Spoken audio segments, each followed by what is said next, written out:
हमें जीते जी स्वर्ग अगर चाहिए तो ये धरती पे मिलेगा, और अगर मरने के बाद कोई स्वर्ग होगा तो उन्हीं लोगों को पता होगा। हमें जो है संविधान पर वही लोग कर रहे हैं हाँ, जो 12वीं के बाद में इंटर कराते हैं।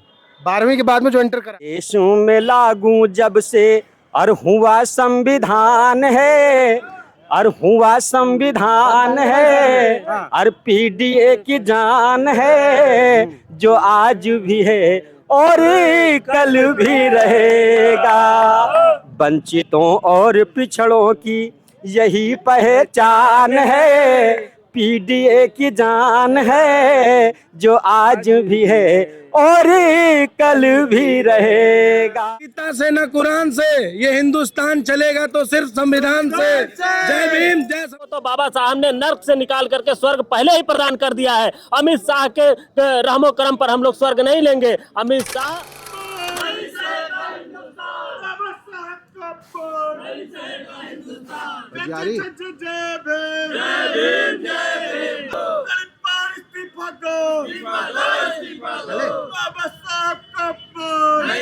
इस समय हम लोग लखनऊ में हैं। सदन में अमित शाह ने कहा, अंबेडकर अंबेडकर अंबेडकर करने वाले लोग अगर भगवान का नाम इतनी बार लेते तो वो स्वर्ग चले जाते। लेकिन उसके बाद से पूरे देश में जय भीम और अंबेडकर का नाम लगातार गूंज रहा है। इस वक्त हम लखनऊ में है। ये समाजवादी पार्टी का जिला कार्यालय है। तमाम समाजवादी पार्टी के कार्यकर्ता लखनऊ के जिलाधिकारी को ज्ञापन देकर लौटे हैं और यहाँ बाबा साहब की तस्वीरें लेके प्रदर्शन कर रहे हैं। क्या नाम है दोस्त, और ये क्या मामला है? इतनी सारी सिकड़ियाँ इतने सिकंजे में क्यों? बहुत बहुत धन्यवाद पत्रकार महोदय, आपके चैनल के माध्यम से हमें सब देख रहे हैं। बाबा साहब जैसे कि सदन में बाबा साहब पे टिप्पणियां कर रहे हैं अमित शाह जी, और हमारे लोकतंत्र जैसे जकड़ा हुआ है। मैं ये कहना चाहता हूँ आपके चैनल के माध्यम से कि न गीता से न कुरान से ये हिंदुस्तान चलेगा तो सिर्फ संविधान से। जय भीम जय समाजवाद। तो ये इसकी क्या जरूरत है? ये हाथ पैर पूरे बंधे हुए हैं, ये किस चीज की निशानी है? ये जैसे कि हम लोग बहुत पहले की बात है कि जब तालाब में पानी भरा रहता था, हम बहुजनों को पानी छूने नहीं देते थे, पीने नहीं देते थे। उसमें ये संदेश है कि अब हम लोग जाग चुके हैं, अब आप माफी मांगो बाबा साहब से। तो गुलामी की जंजीरें जब तोड़ चुके हैं तो क्यों पहन रखी है यार? गुलामी की जंजीरें हम तोड़ चुके हैं, लेकिन भारतीय जनता पार्टी हमें फिर से गुलाम बनाना चाहती है।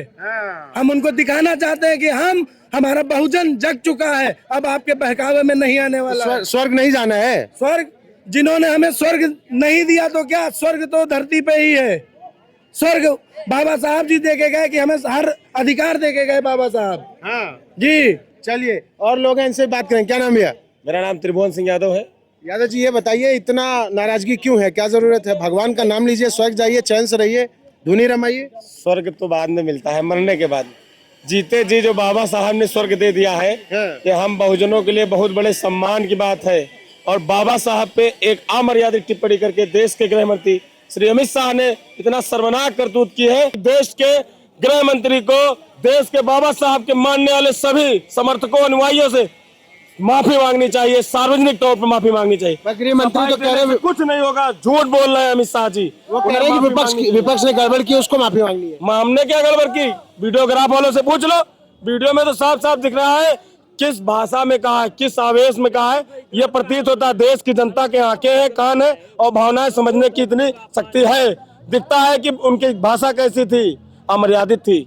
और क्या? तो अभी आप लोग को स्वर्ग नहीं जाना है? देखिए, करोड़ों बहुजनों का अपमान किया है गृह मंत्री अमित शाह ने, और नैतिकता होती प्रधानमंत्री के अंदर तो अभी तक उनका इस्तीफा ले लिए होते। जैसा कि उन्होंने कहा कि फैशन बन गया है। अरे अमित शाह, बाबा साहब का नाम अगर फैशन बन गया है तो हम एक बार नहीं, 1000 बार नहीं, करोड़ों बार बाबा साहब का नाम लेंगे। और बहुजनों को तो बाबा साहब ने नर्क से निकाल करके स्वर्ग पहले ही प्रदान कर दिया है। अमित शाह के रहमो करम पर हम लोग स्वर्ग नहीं लेंगे। अमित शाह और उनका भारतीय जनता पार्टी की पूरी जो उनके दिल में है जो वो जुबान पर आ गया उस दिन, सच उनके जुबान पर आ गया है। बाबा आप लोग को साहब स्वर्ग नहीं जाना है बाबा साहब के नाम से। देखिए बाबा साहब का नाम, बाबा साहब मैंने तो आपसे पहले कहा कि बाबा साहब ने तो हम लोग को पहले ही स्वर्ग प्रदान कर दिया है। बाबा साहब ने तो हम लोग को पहले ही नारकी जीवन से निकाल दिया है। उन्होंने संविधान दे करके बहुजनों को वो अधिकार दे दिया है कि भारतीय जनता पार्टी कई जन्म तक उसको समाप्त करने नहीं कर सकती है, लेकिन वो षड्यंत्र कर रहे हैं। प्रधानमंत्री और आरएसएस जिस प्रकार से बहुजनों के अधिकारों को छीनने का काम कर रहे हैं वो नहीं कर पाएंगे। और नैतिकता होती तो प्रधानमंत्री उनका अब तक इस्तीफा ले लिए होते और वो इस्तीफा दे चुके होते, लेकिन भारतीय जनता पार्टी ना तो कुछ कर रही है और ना प्रधानमंत्री कुछ कर रहे हैं, और ऊपर से थेथरई अलग बात कर रहे हैं। वो अलग सीनाजोरी कर रहे हैं कि हमने कुछ नहीं कहा। अरे उनका रिकॉर्डेड भाषण है और वो जो भाषण सुन लगा बहुजन आग बबूला है। ये बताइए मैम कि अमित शाह जी ने कहा है कि भगवान का नाम लीजिए स्वर्ग जाइए, अंबेडकर साहब की तस्वीर लिए क्यों खड़ी हैं आप? मैं इसलिए ये तस्वीर लेके खड़ी हूँ कि यही हमारे भगवान है। हम पीढ़ी समाज के लोगों के लिए अगर भगवान के बराबर इनको दर्जा प्राप्त है, हमारा संविधान हम महिलाओं के लिए एटलीस्ट सबसे बड़े भगवान यही हैं, क्योंकि हम महिलाओं को जो हक और अधिकार मिला है ये संविधान से मिला है। तो आपको स्वर्ग नहीं जाना है, स्वर्ग का लालच नहीं, नहीं है? हमें स्वर्ग नहीं जाना, हमें इस धरती को ही स्वर्ग बनाना है। बाबा साहब के सपनों का जिस दिन भारत बनेगा तो उस दिन ये धरती ही स्वर्ग समान बन जाएगी। तो अमित शाह वाला स्वर्ग कौन सा है? वो होगा कोई काल्पनिक, वो मरने के बाद मिलता है। हमें जीते जी स्वर्ग बाबा साहब ने दिया है, यही तो कह रहे हैं। हमें जीते जी स्वर्ग अगर चाहिए तो ये धरती पे मिलेगा, और अगर मरने के बाद कोई स्वर्ग होगा तो उन्हीं लोगों को पता होगा, हमें तो नहीं पता मरने के बाद कौन सा स्वर्ग पर वो मिलता तो है। कह रहे थे कि बहुत बढ़िया जगह होगी कोई, अगर उनको पता होगा कुछ ऐसा। तो वो मरने के बाद मिलता है ना, क्योंकि जीवन सब यहाँ पर है, जीवन जो भी है यहाँ पर है, जो जिनको मिल रहा है तो फिर वो जाए ना सर, स्वर्ग जाए हैं? हाँ, ये वो लोग बाबा साहब को दिल से नहीं मानते। वो लगातार हमारे संविधान के लोकतंत्र मनुवादी लोग हैं, वो लोकतंत्र को हमेशा खतरे में डाल रहे हैं। जिस तरह से वो हिंदू राष्ट्र कर रहे हैं, और वो ये जो हिंदू राष्ट्र है, ये बाबा साहब ने कहा था कि हिंदू राष्ट्र इस देश के लिए सबसे बड़ा खतरा है, बहुजन समाज के लोगों के लिए सबसे बड़ा खतरा है। अगर ये देश हिंदू राष्ट्र बना तो अगर आप उस विचारधारा पे काम कर रहे हैं तो आप बाबा साहब की विचारधारा को आप दिखाने के लिए तो आप पुष्पांजलि दे देते हैं, लेकिन हम अम्बेडकरवादी लोग हैं जो बाबा साहब के सपनों को जी रहे हैं। हम वो लोग हैं जो चाहते हैं कि बाबा साहब के सपनों का भारत बने। हम समाजवादी लोग मिल करके ही बाबा साहब के सपनों का भारत बनाएंगे, इसीलिए हम लोग संघर्ष कर रहे हैं और हम चाहते हैं कि वो इस्तीफा दें और माफी मांगे। उन्होंने हमारे देवता समान महापुरुष का अपमान किया है। टिप्पणी जो है संविधान पर वही लोग कर रहे हैं हाँ, जो 12वीं के बाद में इंटर कराते हैं। 12वीं के बाद में जो इंटर कराते हैं, हाँ, वही लोग टिप्पणी कर रहे हैं और कोई टिप्पणी नहीं कर रहा है। और वो जो कह रहे हैं बाबा साहब भगवान, बाबा साहब पिछड़े दलित और अल्पसंख्यकों के भी भगवान थे और देश के प्रथम कानून मंत्री थे। अगर उनको हिस्ट्रिकल जानकारी होती, अगर हिस्ट्री पढ़े होते तो बाबा साहब ने अपने मरे हुए बेटे को छोड़ करके जिस समय अमेरिका की स्पीच देने गए थे तो उन्होंने जब रमाबाई जी रोने लगी तो उन्होंने कहा मैं इस देश में करोड़ों अम्बेडकर पैदा करूंगा। इसलिए कहना है कि देशों में लागू जब से और हुआ संविधान है, और हुआ संविधान है, और पीडीए की जान है, जो आज भी है और कल भी रहेगा। वंचितों और पिछड़ों की यही पहचान है, पीडीए की जान है, जो आज भी है और कल भी रहेगा। और ये हमारे बाबा साहब और छत्रपति शिवाजी महाराज की और ज्योतिबा फूले जी की, सावित्रीबाई फूले जी की ये फुलवारी है। और आज अमित शाह और ये जो सब लोग इसको संविधान को ख़त्म करना चाहते हैं और ख़त्म करके वो मनुस्मृति लागू करना चाहते हैं हमारे, और सबके अधिकार को समाप्त करना चाहते हैं। इसलिए कहना है अखिलेश जी जो है ये सूखी हुई फुलवारी बाबा साहब की और छत्रपति शिवाजी महाराज की और ज्योतिबा फूले राव की ये फुलवारी जो है, और सावित्रीबाई फूले की और बाबा साहब अम्बेडकर जी की जो फुलवारी, जो हमारा संविधान है ये फुलवारी है, ये सूख रही है, वो ख़त्म करना चाहते। इसलिए कहना है कि छत्रपति साहू बाबा फूले की फुलवारी है, अब सूख अब सींच रहे अखिलेशी से जो सूखी फुलवारी है।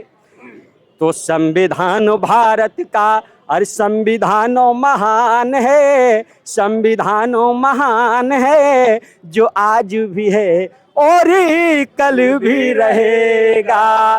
देश में लागू जब से हुआ संविधान है, और पीडीए की जान है जो आज भी है और ही कल भी रहेगा। और अगर आपकी इजाजत हो तो मैं कह दूं, प्रधानमंत्री जी के आर्थिक परिषद के सलाहकार विवेक बेबरॉय जी कह रहे हैं कि हमारे पास 1950 का मूल संविधान नहीं है, जबकि उन्होंने गलत कहा। 1973 में भारत के सर्वोच्च न्यायालय ने, सुप्रीम कोर्ट ने कहा कि 1950 का जो संविधान है इसे ना बदला जाए, लेकिन वो भारत के सर्वोच्च न्यायालय की भी बात नहीं मानते हैं, सुप्रीम कोर्ट की भी बात नहीं मानते हैं। इसलिए कहना है आखिरी लाइन में, और सलाहकार मोदी के विवेक बेबरॉय का कहना है, और ब्रिटिश हुकूमत गवर्नमेंट ऑफ इंडिया एक्ट पर आधारित ये संविधान है। ये हम नहीं कह रहे हैं, ये विवेक बेबरॉय जी ने कहा। तो इसलिए कहना है कि बेबरॉय जी ने, और बेबरॉय जी ने दिया और गलत ये बयान है, और किया अपमान है जो आज भी है और कल भी रहेगा। देशों में लागू जब से हुआ संविधान है, और पीडीए की जान है जो आज भी है और कल भी रहेगा।